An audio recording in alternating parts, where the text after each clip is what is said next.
Well, hello, everybody. We're glad to have you back. I think it's been about 2 weeks since we've done a Southern California housing market update. And today we're going to talk about how can you tell if the market is transitioning, right? And in our case, I'd be transitioning from a seller's market, which is really what we've pretty much seen since the pandemic, back to a buyer's market or a neutral market. How do I tell when I'm looking at the data to get a feel for what's going on? So that's what we're going to talk about today. It's the number one question I get asked, especially lately. I think there's been a lot of news, right? I think Redfin is reporting there's way more sellers out there than buyers. I'm not entirely sure that's true in our local market, but anyhow, that's what we're talking about today. Let's get started.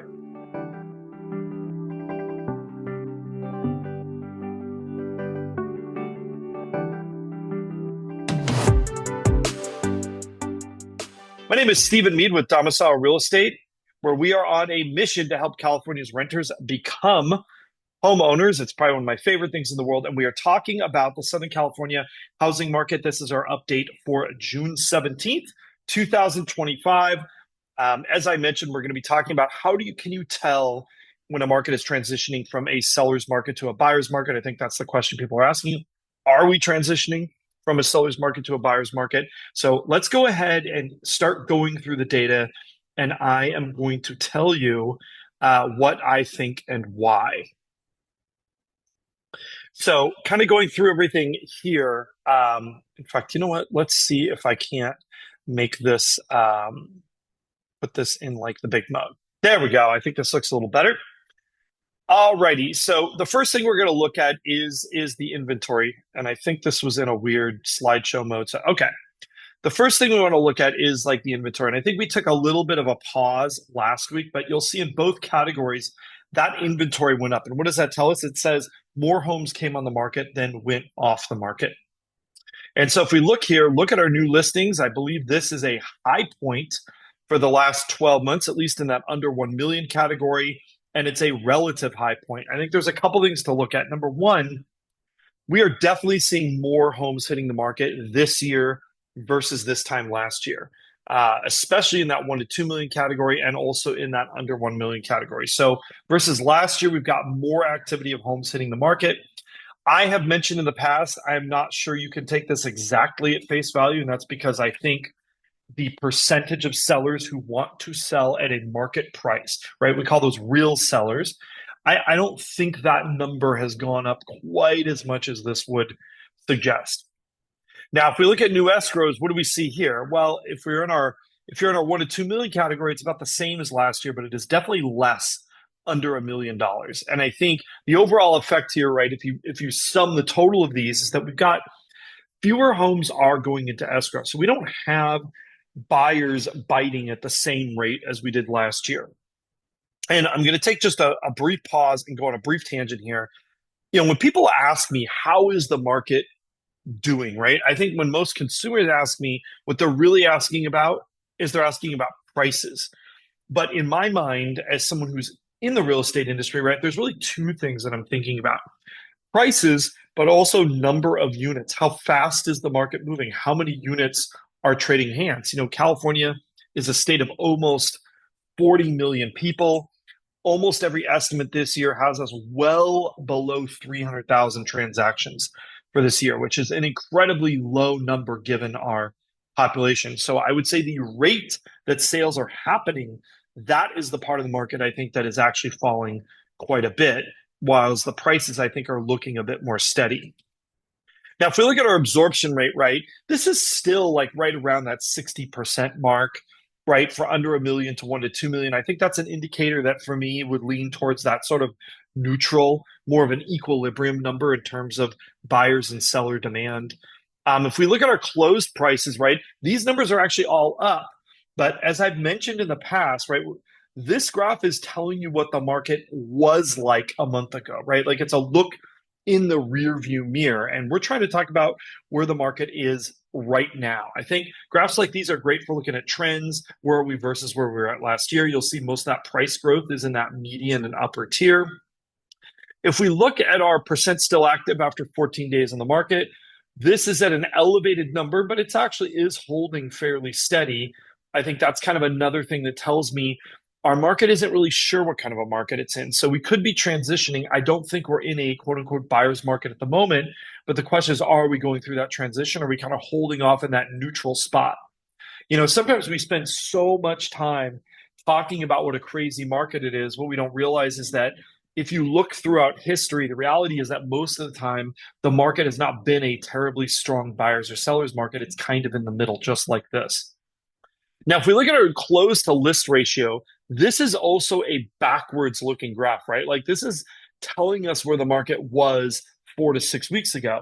But there is something I love about this graph. And this graph basically tells you where are the thoughts of sellers versus the thoughts of buyers, at least on the homes that are closing, right? And what this tells me is that of the homes that are actually selling, buyers and sellers are largely in agreement, right? And that again leads me back to sort of more of an equilibrium type market because you've got in both of these price categories, we are right around 100% on that close versus list price. It means that sellers are at least eventually arriving at a price the sellers want to sell that is pretty close to where buyers are thinking the price should be, at least on average, right? This is again a market average of the homes actually closing.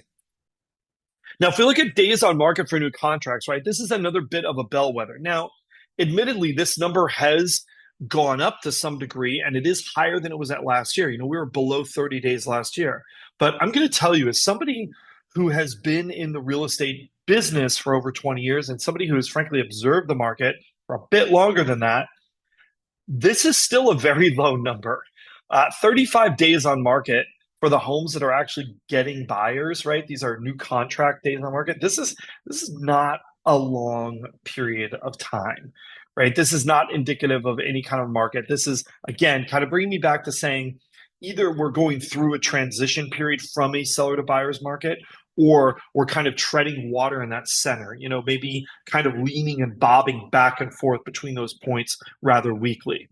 Now, if we look at our affordability index, this one shows something that's a bit interesting to me, and that is watching where these market rents are. We saw markets, the rents kind of, that yellow line, our rent index, that sort of weakened right through 2024, but then the fires happened. We saw this kind of big jump on single family rents, and then it kind of evened out, but it didn't go exactly back to where it was, and it's been accelerating since then. I think that's important to take note. And we're seeing that spread right between, you'll notice that those are kind of keeping pace with each other between the blue and the yellow lines. That's our payment index on a median priced home. So we've got our median priced rentals and our median priced homes, and you'll notice that those are somewhat keeping pace with each other. I think that is a very important notation. I've talked about this relationship being super important, and it really is. Now, if we look at our prevailing mortgage rates, guess what? We are hovering just below 7%. It feels like it has been that way for months, and the reality is it has been that way for months. We did get a bit of a reprieve back in the end of February, March, but things kind of want to settle back. And I know some people are reporting that they are expecting a bunch of Fed decreases by the end of the year. I am not entirely sure that I agree with that assessment. We have a Federal Reserve that really wants to keep inflation in check. We have unemployment at very low numbers. Regardless of your politics on the immigration issues, the reality is that will make a tight labor market tighter.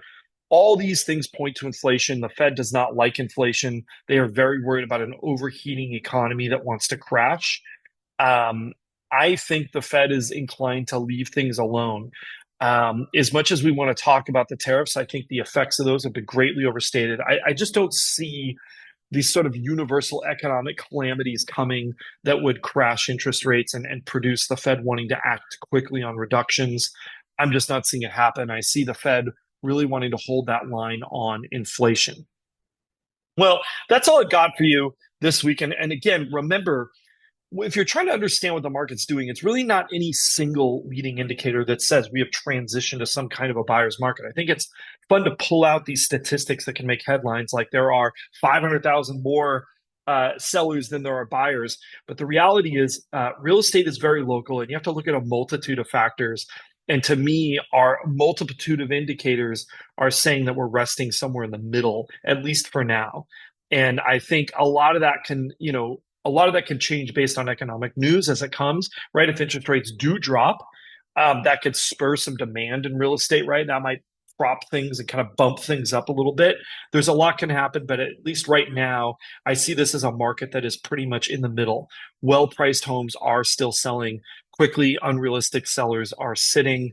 And that's really kind of the story. There's not really a huge indication of things being either in favor of buyers or sellers at the moment. Thanks so much for watching. Don't forget to like, subscribe, and hit that notification bell. And once again, questions and comments, we love them. And of course, if you are looking to buy or sell a home here in Southern California, absolutely, we would love to help you and lend you our expertise.